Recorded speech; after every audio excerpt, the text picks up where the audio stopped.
दोस्तों, भारतीय संस्कृति के बारे में कुछ बात करने के पहले दो चार चीज़ें याद रखना ज़रूरी है।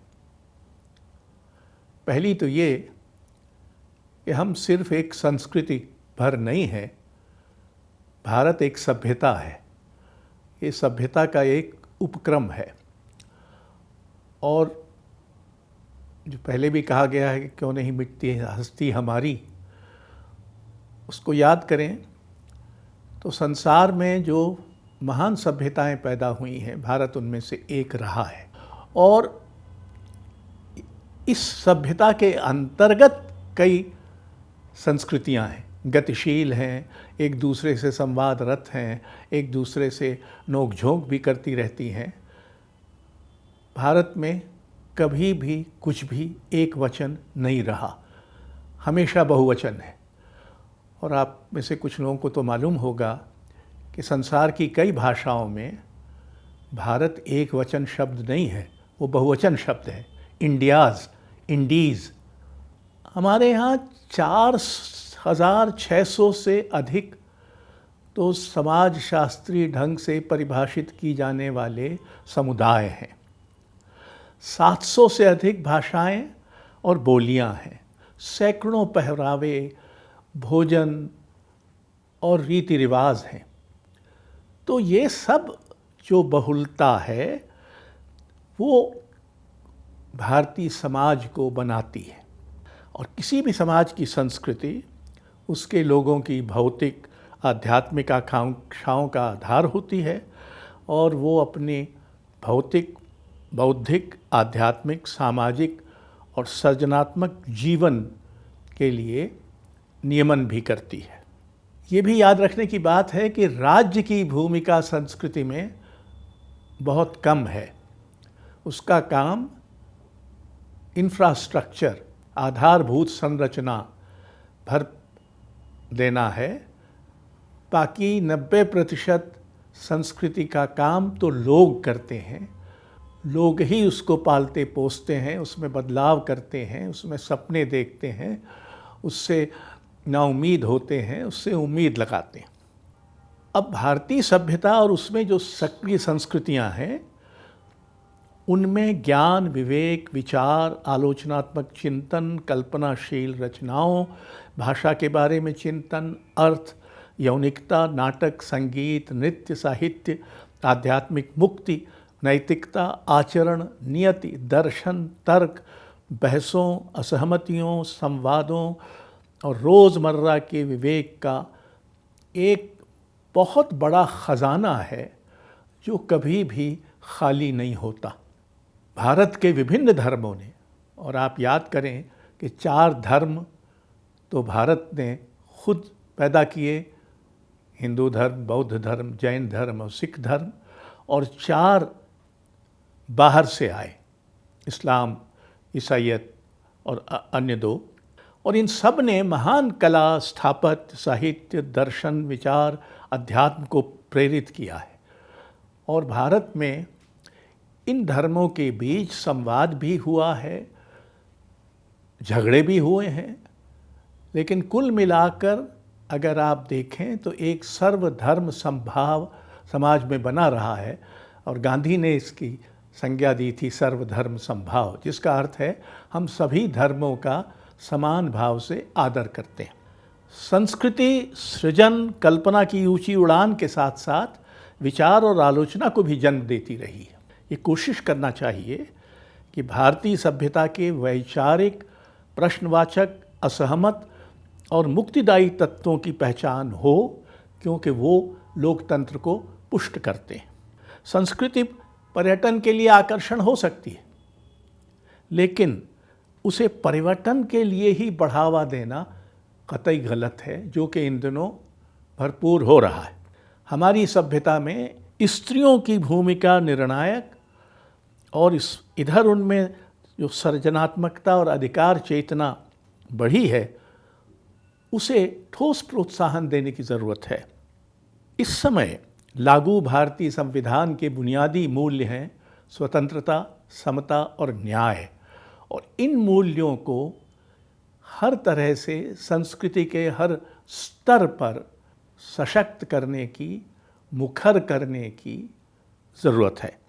संस्कृति का कोई संकीर्ण और इस तरह का नज़रिया विकसित नहीं किया जाना चाहिए जो संस्कृति के दूसरी शैलियों या दूसरे प्रश्नों या दूसरे पक्षों की अवमानना करता हो।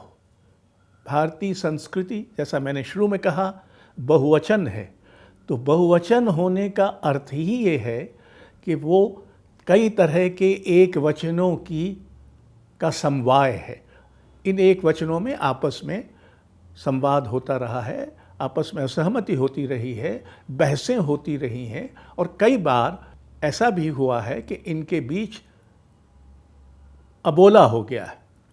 लेकिन संस्कृति के प्रवाह में इस अबोले को बार बार अतिक्रमित भी किया गया है, उसको बार बार दबाया भी गया है।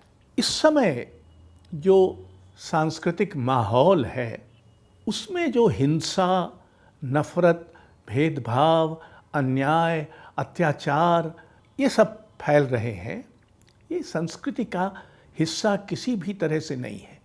और भारतीय सभ्यता के बुनियादी मूल्य इसको किसी तरह से भी उचित नहीं ठहराते।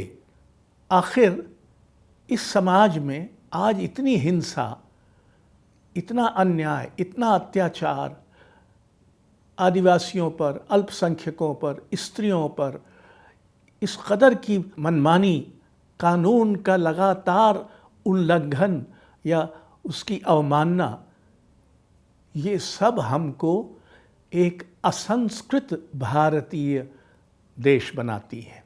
हम इस समय एक ऐसे दौर से गुज़र रहे हैं जो संस्कृति के क्षेत्र में बहुत ही घातक और बहुत ही दुर्भाग्यपूर्ण समय है। मैंने कहा कि हमारी सभ्यता कई तरह के मोड़ों से गुजरी है, उसने लंबा रास्ता तय किया है। अब क्या करना चाहिए, इसके बारे में मेरे कुछ सुझाव हैं। पहला सुझाव तो ये है, और इस बात को ध्यान में रख कर दिया जा रहा है, कि शासन के स्तर पर, राज्य के स्तर पर अक्सर संस्कृति के बारे में जो कुछ किया जाता है उसमें लोगों को दूर रखा जाता है।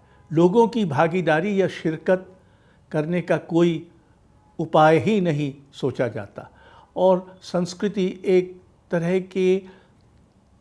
तरह का दृश्य और बहुत चकाचौंध भरा तमाशा बनकर रह जाती है।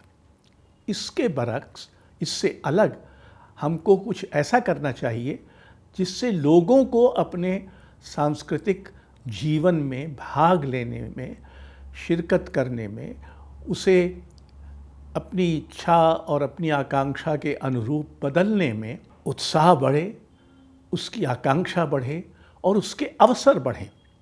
जैसे हमारे देश में बहुत सारे पुरातात्विक अवशेष हैं, वो फैले हुए हैं। उनमें से कुछ का तो आर्कियोलॉजिकल सर्वे ऑफ इंडिया या राज्यों के जो पुरातत्व विभाग हैं संरक्षण करते हैं, पर लाखों ऐसे अवशेष हैं जिनका कोई धनी धोरी नहीं है। एक छोटे से प्रयत्न से इनको हम ग्राम पंचायतों को दे सकते हैं, और ग्राम पंचायतों को ये जिम्मेदारी दे सकते हैं कि वो इनकी देखभाल करे। इस देखभाल करने में किस तरह की सावधानियां बरतनी चाहिए, किस तरह की प्रक्रियाएं अपनाना चाहिए, इसके बारे में उनको प्रशिक्षित किया जा सकता है, उनको ट्रेनिंग दी जा सकती है। हमारे सौभाग्य से लोकतंत्र के 70 से अधिक वर्षों के बाद गांव देहात में बहुत बड़ी संख्या में स्कूल खुल गए हैं, तो वहाँ छात्रों और अध्यापकों दोनों के स्तरों पर इन स्कूलों को स्थानीय कथाओं, गीतों, कहावतों, बोलियों, मुहावरों, हस्तशिल्प, स्थानीय ज्ञान, सामुदायिक स्मृतियाँ आदि के संग्रह के लिए प्रेरित और प्रोत्साहित किया जा सकता है। हर स्कूल को, क्योंकि ये स्कूल ज़्यादातर उन इलाकों में हैं जहाँ तथाकथित मुख्य भाषा नहीं बोली जाती है। आम जीवन में किसी बोली का उपयोग होता है और बोली का स्कूल से कोई संबंध नहीं रह गया है, जो कि बहुत दुर्भाग्यपूर्ण है। इसलिए कम से कम एक बार वर्ष में हर स्कूल को अपने क्षेत्र की मातृभाषाओं और बोलियों का समारोह मनाना चाहिए, उसका उपयोग करना चाहिए, उसको स्कूल के अहाते में जहाँ वो अभी तक दाखिल नहीं हो पाई है दाखिल करना चाहिए, न्योता देना चाहिए। यानी हर वर्ष मातृभाषा उत्सव मनाना चाहिए जो कि मुख्य भाषा से अलग है। हमारे यहाँ मुझे याद है एक बार मैं लंदन में ऐसे ही भटक गया था, तो एक ऐसी जगह पर पहुंचा जहां एक नीला बड़ा गोला एक इमारत पर बना हुआ था और उस पर लिखा हुआ था कि यहाँ लॉर्ड क्लाइव रहते थे। यानी जो लॉर्ड क्लाइव हमारे यहाँ से गए थे उसके बाद वो वहाँ रहते थे। तो मुझे लगा कि ये हमारे देश में हज़ारों साहित्यकार, कलाकार, बुद्धिजीवी, अध्यापक, विद्वान तरह तरह के छोटे मोटे घरों में रहते आए हैं। अब जब वो नहीं है तो उन घरों पर ऐसा एक कोई चिन्ह लगाया जाना चाहिए जिससे पता चले कि यहाँ फलां साहब जो बड़े लेखक थे या बड़े कलाकार थे, बड़े संगीतकार थे, बड़े चित्रकार थे या बड़े रंगकर्मी थे, रहते थे। और जो स्थानीय पूरा पड़ोस है उसके लोग उसकी देखभाल करें, ये जिम्मेदारी उनको दी जा सकती है। और मैं समझता हूँ कि वो जिम्मेदारी बहुत बखुशी लेंगे अगर उनको ये पता चले कि अब इस तरह की पहचान या शिनाख्त की जा रही है। हमारे यहाँ शास्त्रीय भाषाओं को लेकर एक तरह की बेरुखी है। संस्कृत, तमिल, अरबी, फारसी, ये हमारी शास्त्रीय भाषाएं और इनमें जो विद्वत्ता थी एक ज़माने में और सृजनात्मकता तक थी, बल्कि फ़ारसी में तो भारतीयों द्वारा किए गए योगदान को सबके हिंदी नाम से अलग पहचाना जाता था। तो मुझे लगता है कि हमारा एक भारतीय शास्त्रीय भाषा संस्थान बनना चाहिए जहाँ इन भाषाओं में जो चिंतन हुआ है, जो सृजनात्मकता हुई है, उसका लेखा जोखा भी हो, उस पर शोध भी हो और उस पर विचार विनिमय भी होता रहे। धर्मों की हमने अपने अध्ययन में बहुत उपेक्षा की है, जबकि धर्म व्यापक प्रभावशाली सामाजिक संस्थाएं हैं और भारत को तो ये सौभाग्य प्राप्त है कि उसके पास 8 धर्म हैं। संसार का संभवतः हम सबसे बड़ा बहुधार्मिक देश हैं। तो इस धार्मिक संपदा को भी सहेजने की ज़रूरत है, उसके चिंतन को, उसके अध्यात्म को, उसके विचार को। और इसलिए मुझे लगता है कि एक भारतीय धर्म अध्ययन संस्थान भी बनाया जाना चाहिए और विश्वविद्यालयों इत्यादि में भी धर्मों के तुलनात्मक अध्ययन की व्यवस्था होनी चाहिए। धर्म को लेकर हमारे यहाँ इस समय जो छवियाँ उभरती हैं, जो तस्वीरें जहन में आती हैं, वे तस्वीरें हिंसा की, अत्याचार की, बलात्कार की, दंगे की हैं। जिनका धर्म के सत्व से, धर्म की सच्चाई से, धर्म के असली मर्म से कोई संबंध नहीं है, लेकिन वो की जा रही हैं धर्म के नाम पर। इसलिए ज़रूरी है कि हम धर्मों को उनके सत्व में पहचानें और स्वयं उनमें उस सत्व का, उस अध्यात्म का, उस दृष्टि की विशालता का पुनर्वास करें। इसी तरह से भारतीय भाषाओं और साहित्य का एक राष्ट्रीय संग्रहालय होना चाहिए। अगर हमारे पास 700 भाषाएं और बोलियां हैं तो कहीं तो ये एकत्र होनी चाहिए ताकि हम उनमें जो कुछ हुआ है, जो कुछ लिखा गया है, सोचा गया है, विचारा गया है, अभिव्यक्त हुआ है, इजहार हुआ है, उसको एक जगह देख सकें, समझ सकें और उससे प्रेरित हो सकें। लेखकों और कलाकारों पर ध्यान सरकारों ने बहुत कम दिया है। हालत ये है कि वो बीमार पड़ते हैं तो आजकल मेडिकल खर्चा इतना ज़्यादा है कि वो उठा नहीं पाते, तो दर दर भटकते हैं।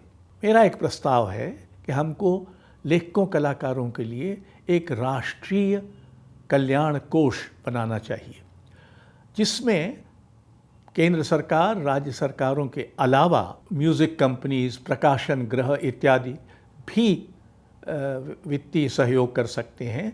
और ये जो कॉरपोरेट सोशल रिस्पॉन्सिबिलिटी का जो धारणा है, उसमें भी इसको शामिल किया जा सकता है। लोक और आदिवासी भाषाएं तरह तरह से ओझल होने को या विकृत होने को या समाप्त होने के कगार पर हैं। इसलिए मैं समझता हूँ कि दो बातें की जानी चाहिए। एक, राज्य के स्तर पर आर्कियोलॉजिकल सर्वे ऑफ इंडिया की तरह ही लोक और आदिवासी भाषाओं, साहित्य और कलाओं के प्रादेशिक सर्वेक्षण की स्थापना होनी चाहिए। और ठीक उसी तरह से राज्यों में भी साहित्य और भाषाओं के प्रादेशिक संग्रहालय होने चाहिए और एक राष्ट्रीय लोक आदिवासी कला सर्वेक्षण भी बनाया जाना चाहिए। विश्वविद्यालयों, आईआईटी और अन्य संस्थाओं में धीरे धीरे मानविकी, यानी जिनको ह्यूमैनिटीज़ कहते हैं, जहाँ भाषा, साहित्य, कलाओं इत्यादि का अध्ययन होता है, इनकी उपस्थिति घट रही है। बल्कि उससे जो मानवीय का एक सच्चाई का संस्पर्श मिल सकता था, उससे विज्ञान और टेक्नोलॉजी के छात्र वंचित हो रहे हैं।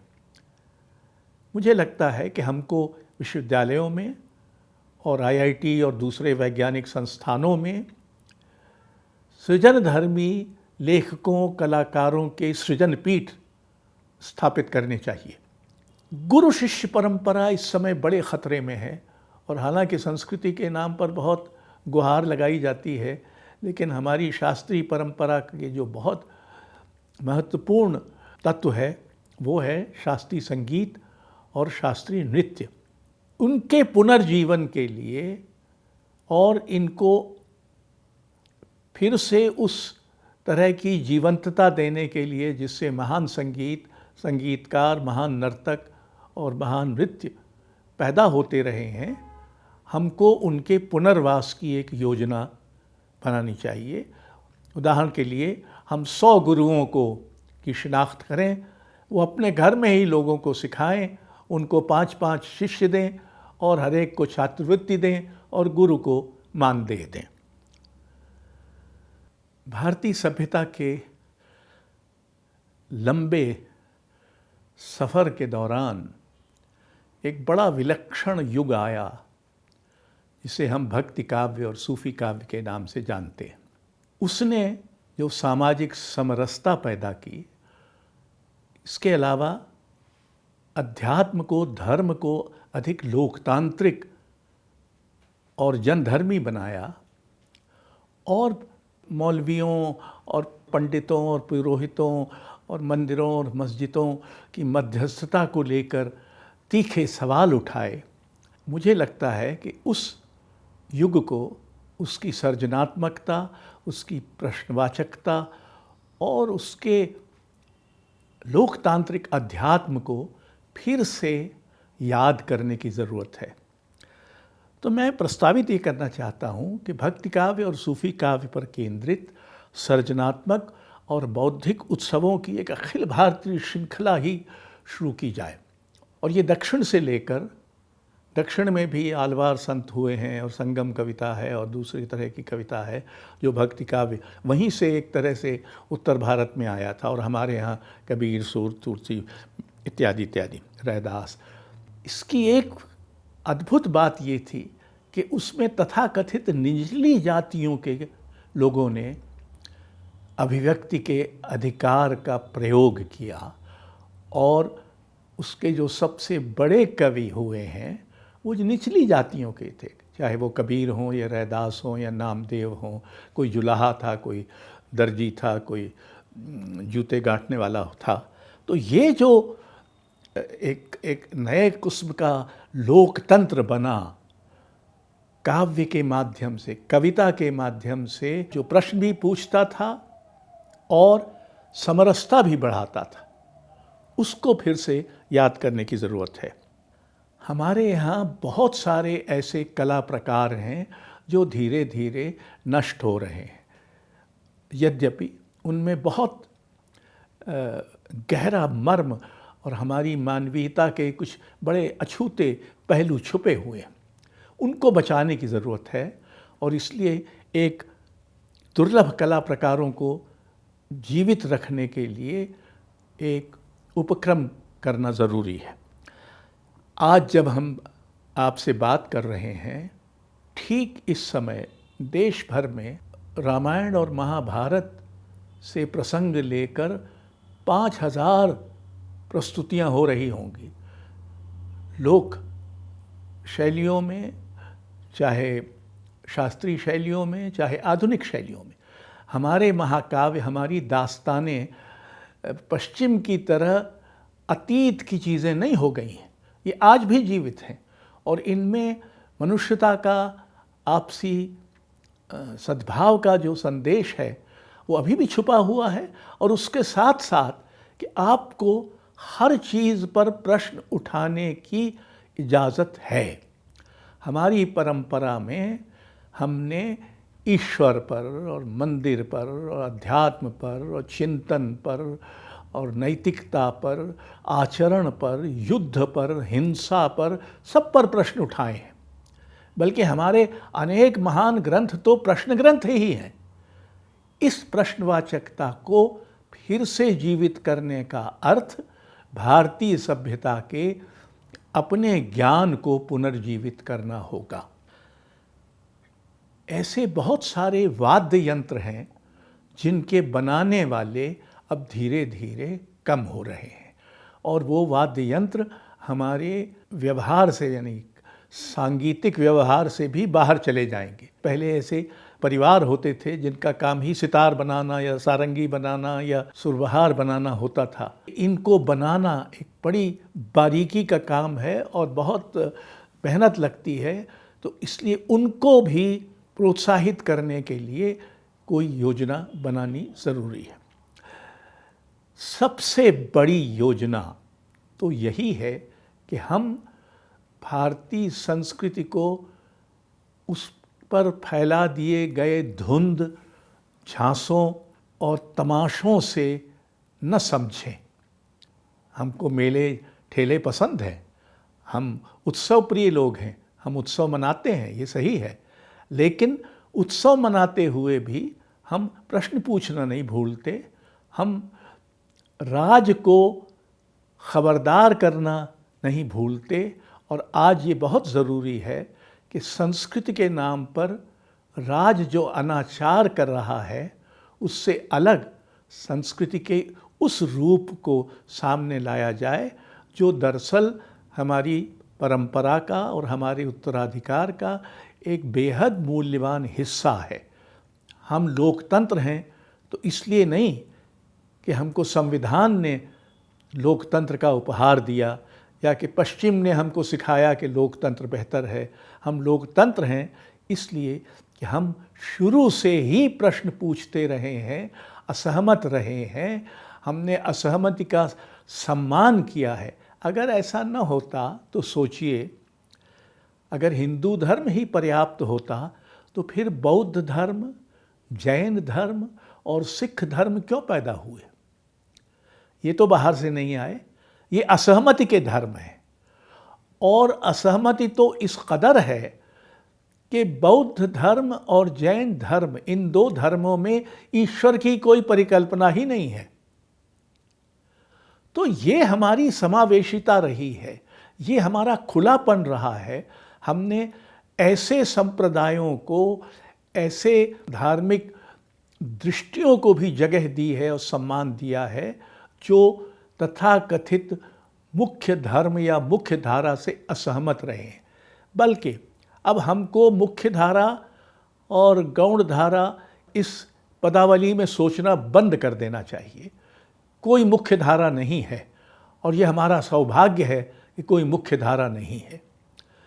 कोई अकेला नहीं है और यह हमारा सौभाग्य है कि हम साथ हैं। किसी पर हिंसा करने, अत्याचार करने, अन्याय करने की छूट न तो कानून देता है और न सभ्यता का मर्म देता है। अगर हम ये याद रखेंगे तो हम उस भारतीय संस्कृति के उत्तराधिकारी हो सकेंगे जो हमारी बहुत बड़ी मानवीय, सृजनात्मक और बौद्धिक उपलब्धि है। मित्रों, भारतीय सभ्यता महान है, यह आपने कई बार सुना होगा। उनके मुंह से भी सुना होगा जो उसको बहुत ही ओछा बनाने पे उतारू हैं। पर यह सभ्यता अगर महान है तो इसका एक प्रमुख गुण ये रहा है कि ये एक वचन नहीं रही, बहुवचन है।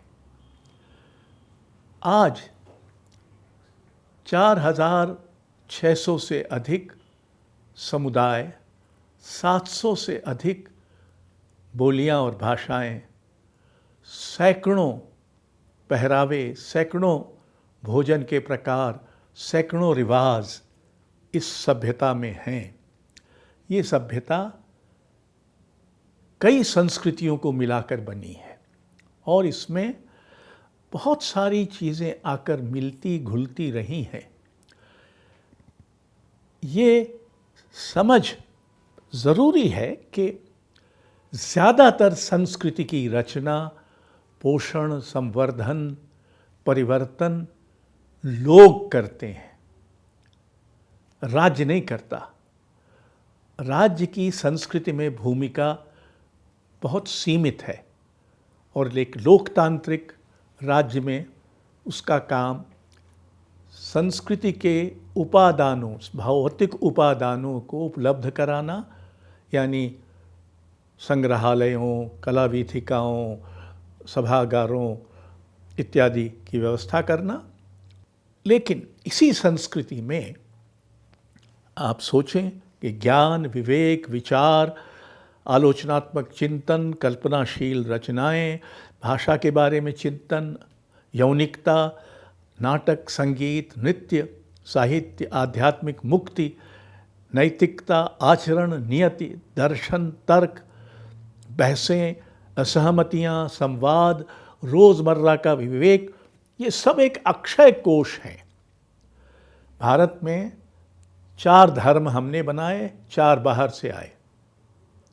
ये 8 धर्मों ने मिलकर भारतीय संस्कृति में चिंतन के क्षेत्र में, अध्यात्म के क्षेत्र में, स्थापत्य, दर्शन, साहित्य, कलाओं के क्षेत्र में महान योगदान दिया है। और इस सभ्यता में जहाँ एक ओर सृजन और कल्पना की ऊंची उड़ान रही है, वहाँ विचार और आलोचना को भी यह जन्म देती रही है। भारतीय सभ्यता के वैचारिक, प्रश्नवाचक, असहमत और मुक्तिदायी तत्वों की पहचान हो सके क्योंकि वे लोकतंत्र को पुष्ट करते हैं। इस समझ को भी बढ़ाने की ज़रूरत है कि साहित्य और कलाएं भी ज्ञान देती हैं। ज्ञान कोई विज्ञान और दर्शन और सिर्फ इस तरह के तथाकथित तर्क प्रधान माध्यमों या अनुशासनों का ही ठेका नहीं है। इस सभ्यता को समझने के लिए एक वचन, एक निष्ठ दृष्टि हमेशा ही नाकाफ़ी होगी। अगर आपको इसको समझना है तो इसकी बहुलता में ही समझना होगा, क्योंकि इसने शुरू से ही एक तरफ सृजन किया है तो दूसरी तरफ विवेक और प्रश्नवाचकता को भी बढ़ावा दिया है। भारतीय संविधान के जो बुनियादी मूल्य हैं, यानी स्वतंत्रता, समता और न्याय, वे भी एक तरह से इसी सभ्यता के नवनीत हैं, इसी से निकले हैं। और अगर हमें एक नए सांस्कृतिक उन्मेष की ओर बढ़ना है तो इन तत्वों को ध्यान में रखकर ही ऐसा किया जा सकता है। यानी बहुलता, खुलापन, परिवर्तनशीलता, प्रश्नवाचकता, असहमति, इन सब की जगह और इन सब का सम्मान।